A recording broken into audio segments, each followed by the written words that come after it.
L'Église réformée de France a deux facultés de théologie protestantes, l'une à Montpellier, l'autre à Paris, et elles sont fédérées dans l'Institut protestant de théologie. En France, il y a une troisième faculté de théologie qui est à Strasbourg, mais qui est une faculté d'État due à l'histoire depuis 1870, où l'Alsace-Lorraine a été donc séparée de la France. Et à l'époque, c'était l'époque du concordat avec Napoléon, c'est-à-dire que les églises étaient prises en charge par l'État et que les pasteurs, professeurs de théologie, etc., étaient des fonctionnaires. Et après la guerre de 14-18, quand l'Alsace et la Lorraine est revenue en France, ils n'avaient pas connu la séparation de l'Église et de l'État. On leur a donné à choisir, ils ont préféré rester sous l'Ancien Régime, c'est-à-dire du concordat, qui explique que cette faculté de Strasbourg soit une faculté d'État. Quand un jeune se présente à une faculté de théologie, il a devant lui un premier cycle, et ce premier cycle va le mener en 2 ans au DEUG et en 3 ans à la licence. N'importe qui peut faire ce cycle de théologie, même s'il n'est pas croyant, même s'il est d'une autre religion, peu importe, ça n'a plus d'importance. Mais quand il va vouloir entrer au service de l'Église réformée, il va être obligé de faire un second cycle, qui sera un cycle, disons, ministériel. Et ce cycle se fait en 2 ans, au cours duquel, pendant 6 mois, l'étudiant fait un stage dans la spécialité qu'il choisit, c'est-à-dire soit comme pasteur de paroisse, il fera un stage en paroisse, soit dans les mouvements de jeunesse, il fera un stage dans les mouvements de jeunesse, soit peut-être à la radio, soit à la télévision, enfin ce qui lui semble être un petit peu son job.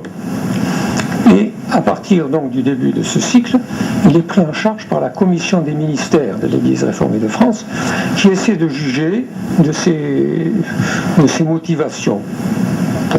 Pourquoi est-ce qu'il veut entrer au service de l'Église réformée? Et on va essayer aussi d'estimer son équilibre psychologique en lui demandant de passer devant un psychologue, un psychiatre, ce genre de gens pour évaluer un petit peu l'équilibre psychologique du jeune. Quand il aura donc fini son second cycle, au bout de 2 ans, la commission des ministères va l'évaluer et estimer si elle peut le mettre en stage avec une responsabilité totale dans une paroisse ou dans un mouvement de jeunesse, dans ce qu'il aura choisi. Si c'est d'accord, on va lui proposer, mais si quand même il n'a pas un choix indéfini, on va lui proposer par exemple un poste dans lequel il va faire un stage qu'on pourrait appeler stage de proposana pour voir si ça marche encore. Alors au cours de ce stage, qui commence en été, ça peut être début juillet, mais ça peut être aussi prendre des vacances après ses études, ça peut être le 1er septembre. Et au cours de ce stage, où il est en pleine responsabilité, il est évalué au mois de mai.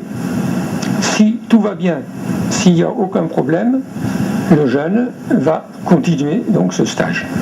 Et il va être en fin de compte vers le mois de décembre suivant. Il va être alors évalué aussi par la commission des ministères, par les responsables régionaux, etc., pour valider son stage. Si son stage est validé, s'il n'est pas validé, il sort. Mais s'il est validé, alors à ce moment-là, on lui donne la permission de demander à l'Église réformée ce qu'on appelle une reconnaissance des ministères, c'est-à-dire que l'Église réformée reconnaît qu'il est accepté comme pasteur, par exemple, de l'Église réformée, ou animateur de jeunesse, ou autre chose, ou animateur de radio, peu importe. Et alors, à ce moment-là, il finit le stage où il est en général, c'est-à-dire les 6 mois qui restent, du mois de janvier jusqu'au mois de juillet. Et à ce moment-là, étant donné qu'il est considéré comme un pasteur à part entière, il choisit sa paroisse. On ne peut pas lui en imposer une. C'est une règle générale dans l'Église réformée. On ne peut pas imposer à un pasteur une paroisse, mais on ne peut pas imposer à une paroisse à un pasteur qu'elle ne veut pas. Donc, ça va être à la discussion, l'offre et la demande. Chaque paroisse, en principe, établit ce qu'on appelle un cahier des charges, c'est-à-dire que quand le pasteur se présente, eh bien, on lui présente ce cahier des charges, on lui dit est-ce que vous êtes d'accord d'essayer de travailler avec nous dans ce sens-là, avec nos obligations présentes, mais peut-être aussi nos projets. Est-ce que vous êtes d'accord ou pas? Alors, si le pasteur dit oui, il faut en faire. Il est nommé pasteur de la paroisse. Et si le pasteur dit non, ben, il va chercher ailleurs. Et la paroisse cherche un autre pasteur. Et c'est ainsi que les pasteurs donc, vont vivre jusqu'à 65, vont travailler jusqu'à 65 ans au moment où ils auront leur retraite. Ils sont inscrits à la sécurité sociale, on paye nos retraites à la sécurité sociale, et nous avons après une retraite de la sécurité sociale, et souvent aussi l'Église réformée paie pour nous une retraite complémentaire, qui fait qu'on a une retraite de la sécurité sociale et complémentaire. Si l'Église réformée nous paye une complémentaire, c'est parce qu'elle paie les pasteurs au SMIG. Elle augmente tous les 10 ou 15 ans, je ne sais pas, avec ancienneté, elle augmente de 5% ou de 4000%, je ne sais pas, suivant les possibilités, le salaire. Mais le SMICAR, si on peut dire, bénéficie du logement gratuit, du chauffage gratuit, d'électricité, de l'eau. Il a à sa disposition une auto, évidemment, pour son travail. Mais s'il veut se promener, s'il veut l'employer pendant ses vacances, par exemple, il paiera un prix forfaitaire au kilomètre. Remboursera donc à la paroisse ou à la région un prix au kilomètre. Et pour le téléphone, c'est pareil. Si c'est un pasteur honnête, il décomptera toutes les communications qu'il fait lui-même pour lui, pour ses amis, à titre tout à fait personnel, et sa famille aussi, sa femme, ses enfants. Il faut discipliner tout ça et essayer de marquer pour pas, comment dirais-je, peser sur la paroisse. Après tout, il faut, comment j'allais dire, réclamer ses droits peut-être, mais pas les outrepasser. Alors, à la retraite, le pasteur reçoit donc une retraite de la sécurité sociale, une retraite complémentaire, et l'Église réformée estime que le pasteur devrait recevoir en tout environ 8000 francs. Et si ces deux retraites n'arrivent pas à 8000 francs, c'est l'Église réformée qui complète et qui attribue donc une troisième retraite équivalente à 8000 francs. Passons maintenant à l'organisation de l'Église réformée de France. L'organisation de l'Église réformée de France est appelée une organisation presbytérienne synodale. Presbytérienne, c'est-à-dire la paroisse locale, qui est dirigée par un conseil presbytéral, conseil d'anciens si on veut, même si les conseillers presbytéraux ont 25 ans, on les appelle toujours conseillers presbytéraux, et elle élit un conseil presbytéral. Alors voici comment elle est organisée. Elle est organisée à la base, c'est la paroisse, avec son conseil presbytéral, et il y a une assemblée générale tous les ans, qui est statutaire et fixée par la préfecture. Non, c'est la paroisse qui la fixe, mais enfin elle est obligatoire par la préfecture. On est obligé de donner les comptes à la préfecture aussi, les comptes de la paroisse. Et cette assemblée élit un représentant et un suppléant pour le synode régional.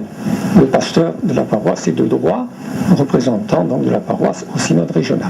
Ce synode régional rassemble donc 2 délégués, un pasteur et un laïc, de toutes les paroisses qui sont regroupées dans une région. Et c'est une assemblée générale aussi qui a lieu, elle, en général autour du 11 novembre, et qui va essayer de porter une solution pour les problèmes de toute la région, et peut-être aussi définir un certain nombre de projets. Et cette assemblée générale dit synode élit un conseil régional, lequel conseil régional va gérer, on peut dire, la région entre 2 séances du synode régional, et il élit un président du conseil régional. Et ce président est élu tous les 3 ans, parce que les conseillers régionaux sont élus tous les 6 ans, mais le conseil régional est renouvelé tous les 3 ans par moitié. Donc chaque fois, il faut réélire le président qui ne serait élu que par une moitié, alors une ancienne moitié, si on peut dire, du conseil presbytéral.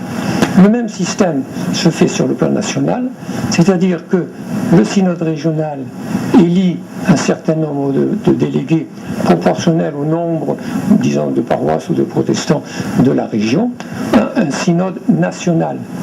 Et ce synode national est une assemblée générale aussi, qui se réunit au mois de mai, en général autour du 8-10 mai. Et cette assemblée donc synodale nationale élit un conseil national, qui eux aussi, les conseillers sont élus tous les 6 ans, renouvelables par moitié tous les 3 ans, et ce conseil national élit un président du Conseil national. Ce qui fait que ce président du Conseil national est lui aussi élu tous les 3 ans, ce qui fait que l'Église réformée a à sa tête non pas un homme qui dure et qui est là pour 5, 10, 20, 30 ans, mais un organisme qui s'appelle le Conseil, le Synode national au fond, qui lui va décider des options à prendre et de la vie de toute la nation de l'Église réformée de France. Et ensuite, toutes les paroisses devront se plier aux décisions du synode, étant donné que le synode est donc le représentant par différents échelons de toutes les paroisses de l'Église réformée. L'Église réformée est engagée dans une fédération protestante de France, c'est-à-dire qu'avec d'autres églises de France, protestantes de France, elle forme une fédération, et dans cette fédération on va retrouver les mêmes structures, c'est-à-dire une assemblée générale, une élection du conseil de la fédération protestante de France, qui va élire son président de la fédération protestante de France. Et c'est ce président qui va être représentatif, si vous voulez, de toutes ces églises fédérées auprès du gouvernement, auprès de l'État. Ce qui fait que s'il y a un problème de telle ou telle église, le président du conseil, là, ou le chef de l'État, peut très bien convoquer donc le président de la fédération protestante et mettre au point avec lui ce qui ne va pas, ou tout simplement pour information. Et c'est ainsi que l'État demande des représentants des églises, différentes églises qui sont là, communautés.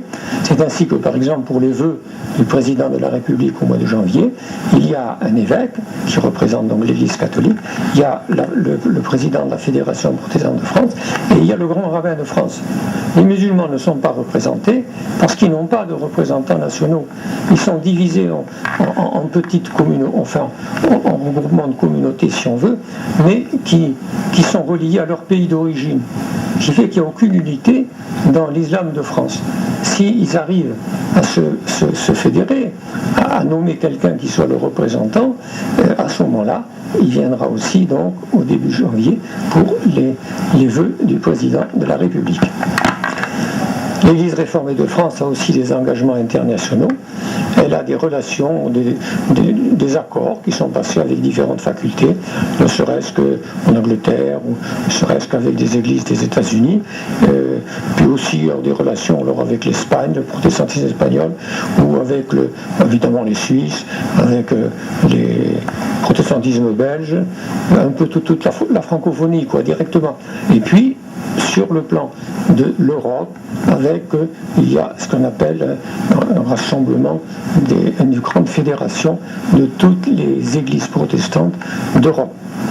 Mais elle est aussi reliée à un autre organisme qui s'appelle le DEFAP, et le DEFAP, c'est le département français d'action apostolique, c'est, si on peut dire, le successeur de l'ancienne mission des protestantes de Paris. Et ce DEFAP comprend, un peu comme la Fédération protestante de France, un certain nombre d'églises protestantes en France qui sont d'accord avec l'Église réformée pour former ces relations avec le tiers-monde. Et pour aller plus loin aussi, sur le plan tout à fait international, l'Église réformée de France avait des champs de mission un peu en Afrique, plusieurs en Afrique, en Océanie aussi, et tous ces champs de mission, comme on appelait, sont devenus donc des pays indépendants à partir partir de 1960, et on a gardé, nous, des liens, disons, de relations avec tous ces pays-là, ces églises qui sont là, et cet organisme s'appelle la CEVA, c'est-à-dire la Communauté évangélique d'action apostolique. Voilà donc ce qu'on peut dire sur la formation des pasteurs en France et sur la structure, au fond, de l'Église réformée et de ses relations nationales et internationales.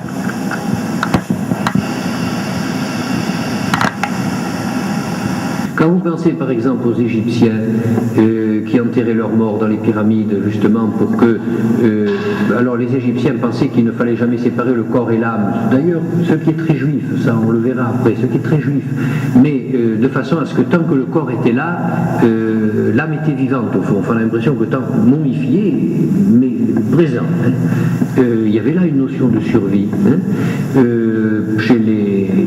Chez les Grecs, par exemple, il y avait aussi une notion, alors, pas spécialement de survie personnelle, si vous voulez, mais ça peut-être qu'on le verra aussi, mais une notion de participation à un être suprême, au grand tout. Platon, vous voyez, Platon, c'est quand même, il vivait quand? C'est tout 300 ans avant Jésus-Christ, 250. C'est vrai qu'il y avait des choses aiguisées oui, il y avait tout un... Oui, c'était l'Hadès, et il y avait l'Hadès quand même, n'est-ce pas? Il y avait le Shéol, pour les Juifs, c'était là où il n'y avait rien. La poussière, il n'y avait rien. Les hommes, c'est l'ombre, c'est la poussière, c'est rien. Pour les Grecs, le Shéol, c'était existant. C'était l'Hadès, c'était... Il y avait une existence. Pour les Grecs, l'âme est immortelle. Pour les Grecs, l'âme était immortelle, donc il fallait qu'il y avait une survie dans certaines choses. La vie peut continuer, mais pas de mort pour l'âme. Il n'y a pas de mort pour l'âme. D'ailleurs, l'âme n'était pas... Donc pas des résurrections, si vous voulez. Sinon, une libération du corps, enfin de l'âme. Voilà, se libérer, une libération. La mort étant une libération. Ce qui serait intéressant, ce serait de voir, peut-être qu'on pourrait le voir plus tard, la différence entre la mort de Platon et la mort de Jésus, par exemple. Vous voyez, ce qui serait intéressant de voir ce que Platon dit sur sa mort au moment où il va mourir, puisqu'il a bu la ciguë, et ce que Jésus, Socrate, pardon, excusez-moi, oui, mais qui a été rapporté par Platon, enfin, c'est donc les idées aussi de Platon, et la mort de Jésus. Ce serait intéressant aussi, ça nous donnerait une différence entre les deux mentalités, de mentalité. Mais à travers les lectures que vous avez faites, la première, je crois domine la situation et tout peut s'y rapprocher. L'homme est comme l'herbe des champs, etc. Mais la bonté de Dieu, la bonté demeure éternellement. Alors, à travers les différentes hypothèses que soulèvent ces lectures, n'est-ce pas, il y a la perpétuité de chez l'homme dont vous parliez, n'est-ce pas, il y a toujours l'enfant, à travers, si on n'a pas d'enfant, même les descendants d'autres, etc. Pareil, il y a quelque chose qui demeure, n'est-ce pas, et il y a une alliance avec ça. Par conséquent, il y a quelque chose mais il y a la bonté de Dieu, et l'angoisse dont on parle également, c'est précisément, il faut qu'on se rapproche à quelque chose qui nous enlève cette angoisse. Je crois que le mot bonté de Dieu, la bonté, qui se retrouve dans les psaumes, si en ce moment dans les lectures bibliques du matin, c'est toujours des psaumes. Il y a toujours, vers la fin de la lecture du psaume, il y a cette bonté de Dieu qui, malgré tout, arrivera au fini. Alors il y a quelque chose là-dedans qui se perpétue, c'est une sorte de résurrection de l'âme, vous voulez, cette âme qui se dit, il y a quelque chose qui relie quand même l'Ancien Testament au Nouveau Testament. Ah ben ça nous pouvons maintenant, si vous voulez, chercher un lien, voyez-vous, mais la bonté de Dieu c'est quand même pour les vivants dans les